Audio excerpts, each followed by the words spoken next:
Στο σημερινό βίντεο που θα σας δείξω υπάρχει ένα πολύ έξυπνο κουμπί, μπορείτε να το ενώνετε από το τηλέφωνο στην τηλεόραση του σπιτιού σας, αν έχετε Smart TV και αν έχετε ίντερνετ στο σπίτι.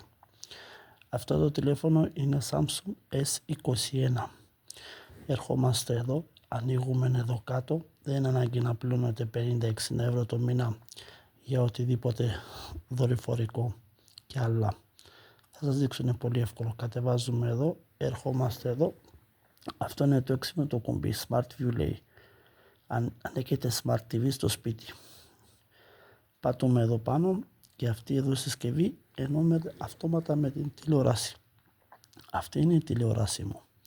Όταν το πατήσετε αυτό, σας βγαίνει στην τηλεόραση, θα βγει, δέχεται. Και αυτή τη στιγμή ενωθήκαμε με την τηλεόραση που έχω στο σπίτι μου. Θέλουμε να δούμε έργο. Μπαίνουμε εδώ στο Google, πατούμε το έργο. Να, έβαλα ένα έργο, έχω ένα ρώσικο site. Να δούμε ένα έργο, οποιοδήποτε site μπορείτε να δείτε έργο. Ανοίγετε το έργο.